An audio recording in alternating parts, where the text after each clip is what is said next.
नमस्कार दोस्तों, जय आरसीएम। मैं आपका दोस्त सतीश वर्मा शहडोल एमपी से बिलोंग करता हूं। और मैं अभी इंदौर की company private limited company eagle Texas communication private limited में मैं सुपरवाइज़र की पोस्ट में हूं। और इस बिज़नेस में कुछ समय से मैं सेवाएं दे रहा हूं। सेवाएं देते देते जो भी मैंने इस बिज़नेस से सीखा, समझा, सोचा, जाना, वो शब्दों में बयां करना मुश्किल है। इतना कहना चाहता हूं कि आरसीएम एक हिंदुस्तान का एक ऐसा बिजनेस है जो हमारे भारत को आर्थिक आज़ादी दिला सकता है। आइए जानते हैं इस कंपनी की इतिहास के बारे में। आरसीएम बिजनेस आरसीएम बिजनेस के संस्थापक आदरणीय त्रिलोकचंद्र छाबड़ा जी हैं, जो fashion shooting private limited company को 1977 से ये कपड़े का व्यवसाय करते थे और ये 2 लाख टन कपड़ा सालाना उत्पाद करने की क्षमता रखते थे। सन 2000 में इन्होंने आरसीएम की स्थापना करी और आरसीएम की स्थापना करने के बाद में इन्होंने एक पैंट पीस के कपड़े के प्रोडक्ट से चला था ये बिजनेस। आज पूरे भारत में कश्मीर से कन्याकुमारी तक ये पूरे क्षेत्र में इनके पिकअप सेंटर, डिपो, सारी चीज़ें अवेलेबल हैं। और आज इसके प्रोडक्ट कम से कम 5000 से ज़्यादा प्रोडक्ट हैं। 10,000 से ज़्यादा प्रोडक्ट डिपो हैं, पिकअप सेंटर हैं और 5000 से ज़्यादा डिपो हैं। और आज पूरे विश्व में ये सबसे नंबर 1 कंपनी है। अब इसकी उद्देश्य के बारे में बात करना चाहता हूँ। जो कि कंपनी 3 उद्देश्यों पर काम करती है: स्वास्थ्य रक्षा, नए भारत का निर्माण और स्वावलंबन। स्वास्थ्य रक्षा की बात करें तो हमारे यहाँ सारे प्रोडक्ट हर्बल प्रोडक्ट होते हैं। हर्बल प्रोडक्ट होते हैं जैसे हमारे यहाँ तेल, जो राइस ब्रांड ऑयल तेल होता है, जो चावल की छिलके की भुरभुरी परत से बनाई जाती है, जो उसमें 3 एंटीऑक्सीडेंट पाए जाते हैं। और एंटीऑक्सीडेंट बहुत शरीर के लिए ज़्यादा ज़रूरी होता है। इस तेल को भी गवर्नमेंट ने कई सारे अवार्ड भी प्रदान किए हैं। ये AP organisation private limited company बनाती है, जो पंजाब में है। नए भारत का निर्माण की बात करें, नए भारत का निर्माण आपसी मेल जोल व्यवहार से, जैसे ही हम आपस में बात करते हैं, मिलते हैं, जुलते हैं, सारी चीज़ें करते हैं, और तो आपस में दुनिया का कोई भी इंसान कहीं का भी हो, मगर अपन उससे बात करते हैं तो आपसी मेल जोल बढ़ता है, तो हमारे नए भारत का निर्माण हो सकता है। स्वावलंबन की बात करें तो हर एक आदमी इस बिज़नेस में जैसे ही आता है वो आत्मनिर्भर हो जाता है। और आत्मनिर्भर होने के बाद में ये अपने से ही काम करना सीखता है। इसमें ना पढ़ा लिखा जरूरी है, ना अनपढ़, ना हर वर्ग का आदमी, महिला हो, पुरुष हो, बुजुर्ग हो, कोई भी हो, इसमें हर आदमी काम कर सकता है और इस बिजनेस को सीख कर आगे बढ़ सकता है। तो इस बिजनेस की एक छोटा सा एक प्लान है जो 30 से 35 मिनट का होता है, जो कि किसी भी चीज़ पर, जैसे मकान हमको बनाना है तो सबसे पहले हम प्लान बनाते हैं, सिस्टम बनाते हैं कि कैसे करना है, किस प्रकार से करना है। तो वैसा ही एक ऐसा छोटा सा एक प्लान है जो कि कंपनी में मैं बताऊंगा कि कंपनी पैसा कैसे देती है, हमको क्या करना है और कैसे करना है। तो आइए जानते हैं प्लान के माध्यम से कि हमें पैसा कैसे मिलता है। तो आइए जानते हैं दोस्तों। ये पृथ्वी है। पृथ्वी में बहुत सारे लोग होते हैं, और इसमें अपना जीवन यापन करते हैं। जीवन यापन करने के लिए दोस्तों हमें क्या चाहिए होता है? पैसा। हम दुनिया में ऐसे कितने साधन हैं जिनसे हम पैसा कमा सकते हैं? कौन कौन से साधन हैं दोस्तों? नौकरी, व्यापार, खेती, मजदूरी। नौकरी करने के लिए पढ़ा लिखा होना जरूरी होता है, और व्यापार करने के लिए पैसे की ज़रूरत होती है, खेती करने के लिए ज़मीन की ज़रूरत होती है। यदि ये तीनों ऑप्शन किसी के पास ना हो तो लास्ट में हम मजदूरी करते हैं। है ना। तो नौकरी करने वाले के लिए डिग्री चाहिए, व्यापार करने के लिए जैसे कोई फैक्ट्री लगाना हो या पान का ठेला खोलना हो तो वो अपने हिसाब से पैसा लगाते हैं और व्यापार करते हैं। खेती करने के लिए किसी के पास 10 एकड़ 20 एकड़ की ज़मीन होगी तो वो, और किसी के पास 2 एकड़ की ज़मीन होगी तो वो अपने हिसाब से मेहनत करके पैसा कमाएंगे। यदि दोस्तों ये तीनों ऑप्शन नहीं है तो लास्ट में आती है मजदूरी, जो हम अपना समय बेचकर लोगों से पैसा लेते हैं। इसी साधनों से हम जो पैसा कमाते हैं वो होता है कस्टमर। कस्टमर जो पैसा कमाता है वो खर्च तो करता होगा, पैसा क्यों कमाता है? खर्च करने के लिए, अपनी ज़रूरत का सामान खरीदने के लिए।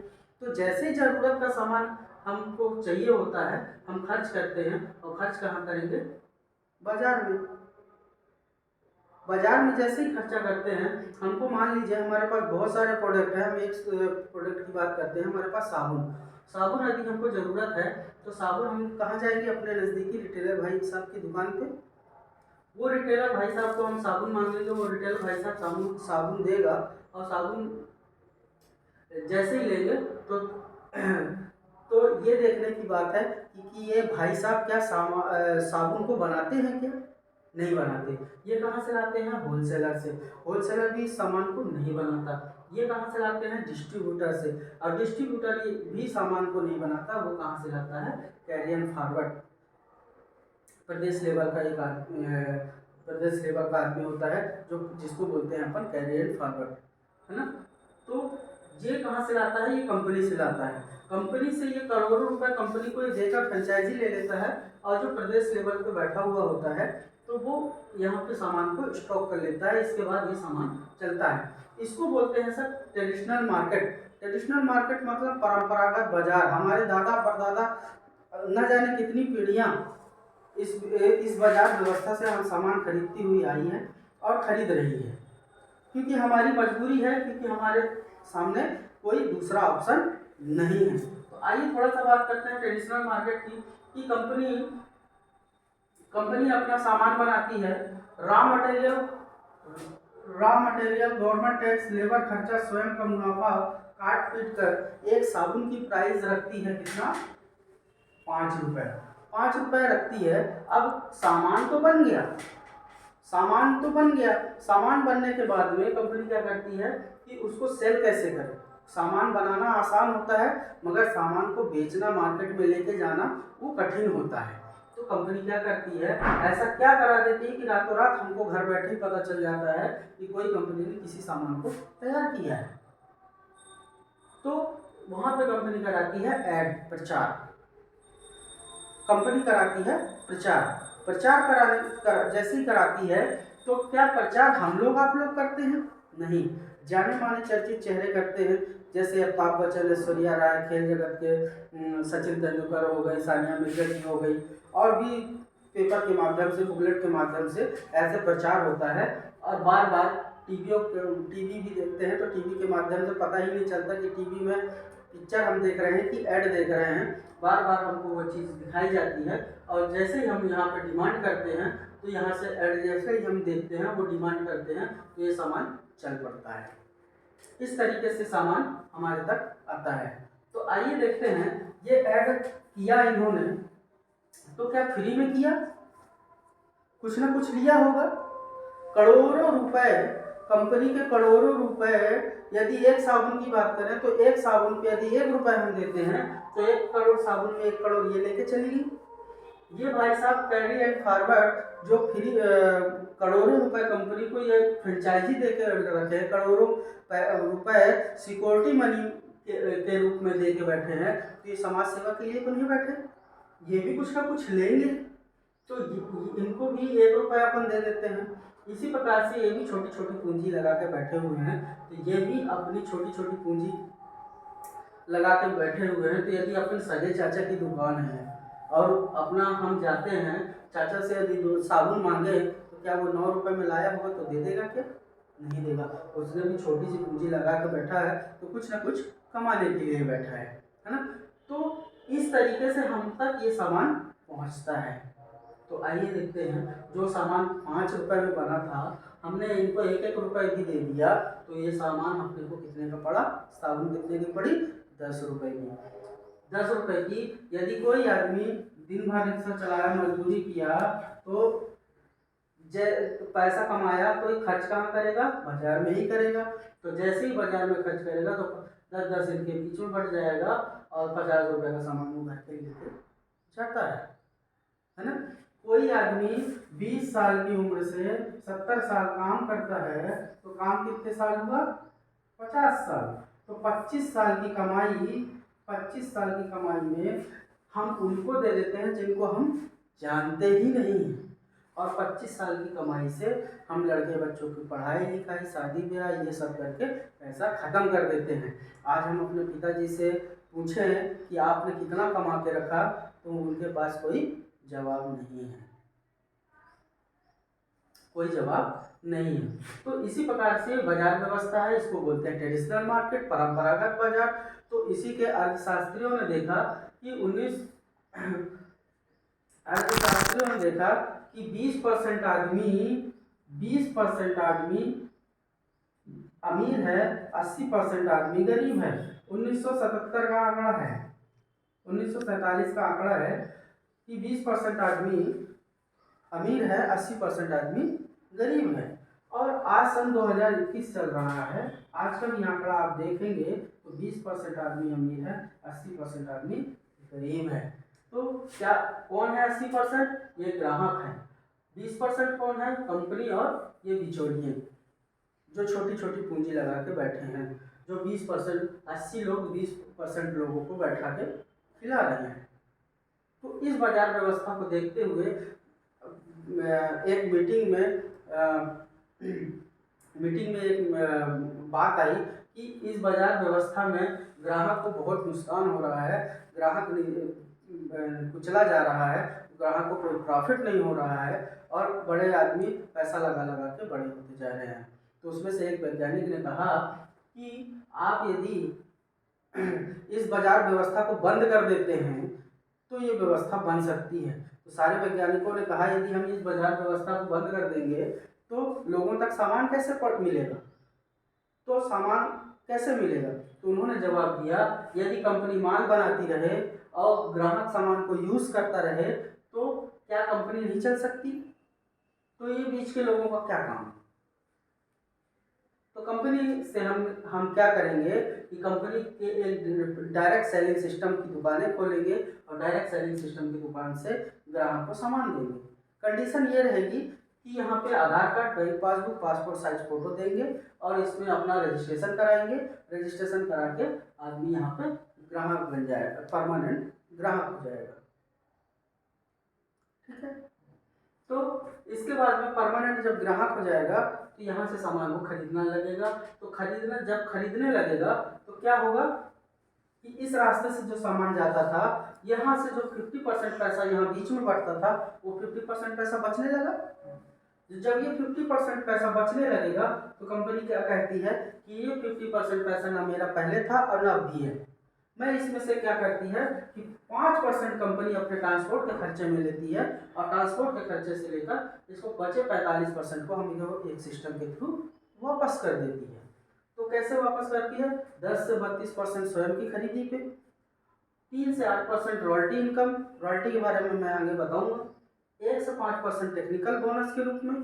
इस तरीके से अपन जोड़ते हैं तो 45% हो जाता है। आगे आइए देखते हैं रेट में कम यदि इधर से अपन सामान लेते हैं तो अपने को रेट में कम मिलेगा, इधर से अपन लेंगे तो इनके पूरा पैसा इस रैपर में जुड़ा हुआ होता है जो कि इनको मिलता है, बीच में इनका पैसा जुड़ा हुआ होता है। यहाँ पैसा जाता था, है ना? तो जब यहाँ पैसा जाता था तो अब रुक गया, तो अब जब रुक गया तो अपने को ये 50% बचने लगा ना, ये 50% बचने लगा तो रेट में कम हो सकता है। क्वालिटी में दम की बात करें तो जो कंपनी कोई भी सामान को खराब नहीं बनाती है, क्योंकि उसको यदि अपन एक साबुन की बात करें, एक साबुन बनाने के लिए उसको करोड़ों रुपए, अरबों रुपए खर्चा करना पड़ता है, लैंड लेना पड़ता है, मशीनें बैठानी पड़ती हैं, रॉ मटेरियल लेना पड़ता है, लेबर लगाना पड़ता है, सारी व्यवस्थाएं बनानी पड़ती हैं, तब जाके कोई सामान तैयार होता है। तो उसमें डुप्लीकेट नहीं करती है। डुप्लीकेट कौन करता है? ये बीच के लोग। ये बीच के लोग थोड़ी सी मुनाफा के लिए, थोड़ी सी ज़्यादा पैसा कमाने के लिए बीच के लोग उसको सामान को डुप्लीकेट तैयार कर देते हैं और मार्केट में उतार देते हैं। तो इससे क्या होता है, लोगों तक खराब सामान, नकली सामान मिलने का चांस होता है। मगर अपन यहाँ से डायरेक्ट कंपनी से डायरेक्ट सेलिंग की दुकान से भी लेते हैं, तो यहाँ यदि आप नमक एक पैकेट नमक भी लेते हैं तो यहाँ पे आपको परमानेंट इंटरनेट से कटा हुआ बिल, आपको जीएसटी पेड बिल आपको यहाँ पे मिलेगा, आपको यहाँ पे मिलता है। तो इसकी प्रमाण क्या हुआ कि इस रास्ते से सामान हमारा शुद्ध नहीं होता है। अब खरीदने से इनकम, आज तक हमको ये बताया गया है कोई चीज़ बेचोगे तो पैसा आएगा, कोई चीज़ बेचोगे तो पैसा आएगा। या तो आपका समय हो सकता है, या तो हम कोई चीज़ सामान बेच सकते हैं। समय बेचने के लिए कि कोई मजदूर आदमी है, किसी के यहाँ जाता है, 8 घंटे 9 घंटे काम करता है, तो वो अपना समय उसको बेचता है, तो वो हमको 150-200 रुपये देता है। तो मतलब हमको आज तक बचपन से ही हमारे पिताजी, मास्टर, सारे लोग यही सिखाया गया है कि कोई चीज़ बेचोगे तो पैसा आएगा। तो आज मैं ये बताना चाहता हूँ कि खरीदने से पैसा आता है। कैसे आता है? ये मानिए ट्रेडिशनल मार्केट है, ये डायरेक्ट सेलिंग की दुकान है। कोई आदमी दुकानदार के पास जाता है और दुकानदार के पास जाने से वो सामान लिस्ट देता है दुकानदार को, और लिस्ट देकर सामान निकालता है और वो दुकानदार बोलता है 1000 रुपये होते हैं। तो क्या हम इसको यदि 800 रुपये या 900 रुपये दें तो क्या ले लेगा? नहीं लेगा। क्यों नहीं लेगा? क्योंकि उसकी कमाई ही इतनी होती है। ये बात अलग है कि 10 रुपये 5 रुपये यदि होता है तो छोड़ सकता है ना। तो यदि हम इसमें 1000 के हिसाब से 12 महीने सामान लेते हैं तो हमारे पास 12,000 रुपये का सामान होता है, जिसमें हमको सिर्फ सामान मिलता है, अन्यथा कुछ भी नहीं मिलता। क्वालिटी की कोई गारंटी नहीं होती है। मगर यही सेम सामान अपन यहाँ से लेते हैं तो ये सामान हमको 750 रुपये का पड़ता है और 75 रुपये हमारे खाते में भी जाते हैं। साल की बात करें तो ये 8 से 9 से 10,000 रुपये के आसपास होता है। मतलब हम 2 से 3,000 रुपये बिना किसी को प्लान बताए, बिना किसी को सिस्टम बताए, सिर्फ सामान की खरीदी करते रहें तो हम बचा सकते हैं। उस 2 से 4,000 रुपये में आपके बिजली बिल जमा हो सकता है, आपके साल भर में कोई घर के कपड़े आ सकते हैं, बहुत सारे काम हो सकते हैं, है ना। तो अपन को अच्छा लगा, समझ में आया, तो हमने क्या किया कि जाकर 2000 का सामान खरीदा और सामान खरीद के 2 लोगों को भी मजाक मजाक में बता दिया। किताब किताब किताब किताब किताब। तो आइए देखते हैं कि यहाँ पे हमको क्या प्रॉफिट होता है।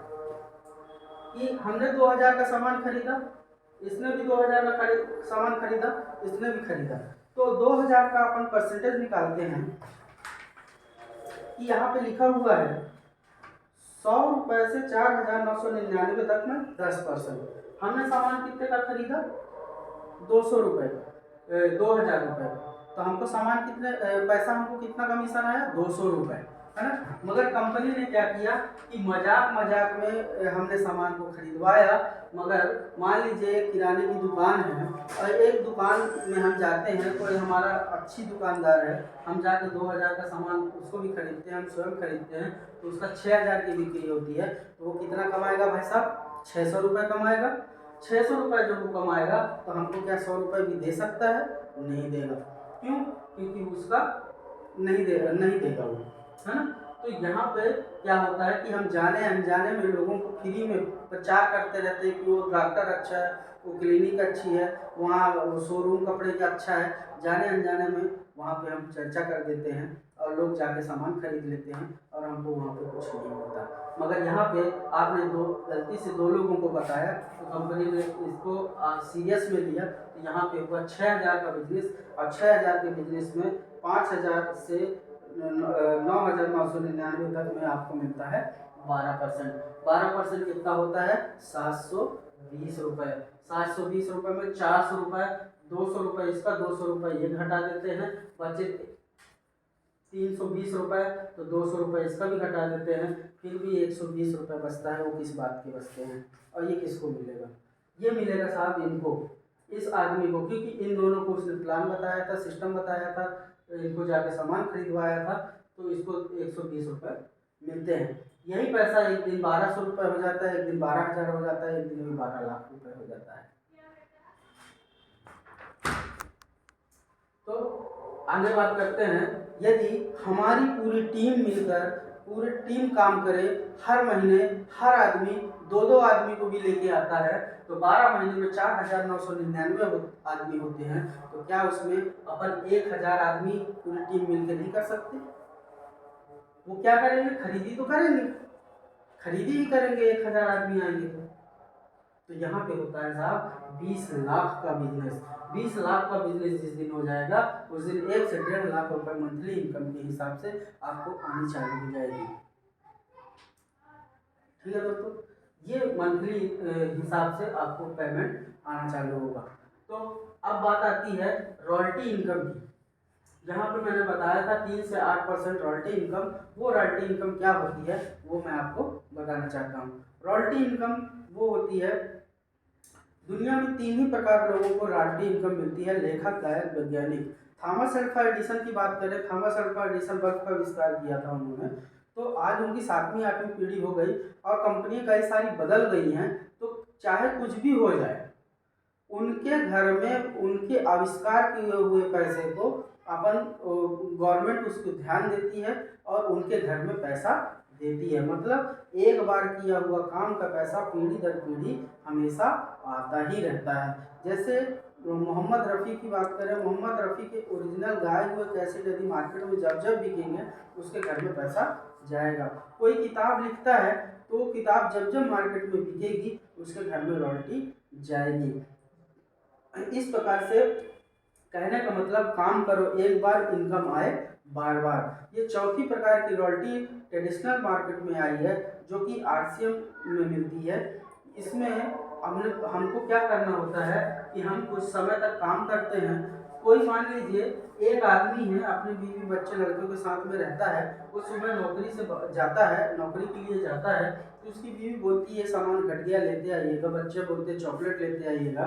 कल्पना करके देखिए दोस्तों, बूढ़े माँ बाप बोलते हैं कि बेटा दवाई खत्म हो गई तो ये लेते आना, मगर आकस्मिक उसके साथ कुछ हो जाता है और वो शाम को घर वापस नहीं आता, तो उसके घर की स्थिति क्या होगी? वो उसका घर कैसे चलेगा? मतलब कहने का कि फिर उसको उनके घर वालों को फिर से कोई नया धंधा स्टार्ट करना पड़ेगा, फिर से कोई नया काम चालू करना पड़ेगा। यदि ये कलेक्टर होता तो क्या दूसरे दिन इसकी बीवी को कलेक्टर बना दिया जाता? है ना? मतलब उसको फिर से पढ़ाई करनी पड़ती, फिर से वो डिग्री करनी पड़ती और फिर जाके वो कलेक्टर बनता, है ना?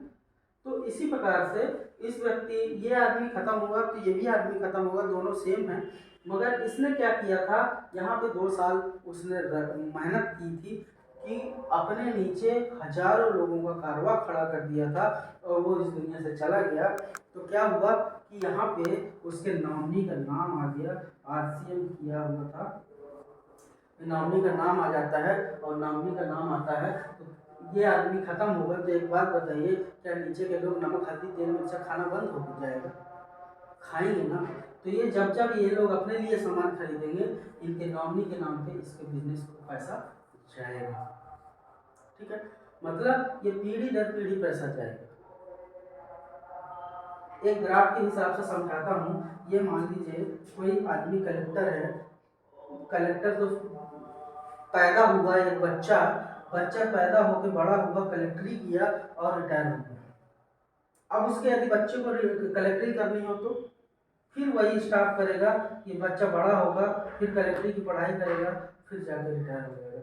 इस प्रकार से हम कोई भी काम कर रहे हैं, ग्राफ बाई ग्राफ हमारे साथ ये जीवन में चल रहा है। मगर multi level marketing direct selling में ऐसा नहीं है कि यहाँ से हम यदि शुरुआत करते हैं, यहाँ जाकर छोड़ देते हैं, यहाँ से हमारे बीवी का नाम आ जाएगा और बीवी के नाम आने से यहाँ पे बीवी के बाद बच्चे का नाम आ जाएगा, फिर उसके बच्चे का नाम आ जाएगा, फिर उसके बच्चे का नाम आएगा और ये बिजनेस ऐसे ग्रोइंग करके चलता चला जाता है। इस प्रकार से यह हमारी व्यवस्था है, यह हमारा ट्रेडिशनल मार्केट का बिजनेस है जो हमको इस बाजार की व्यवस्था को सुधारना है। तो आप लोगों का सहयोग, आप लोगों का प्यार इस बिजनेस में चाहिए और आप लोगों के साथ में इसी के साथ में मैं आप लोगों को जय आर सी एम, नमस्कार, शुभ।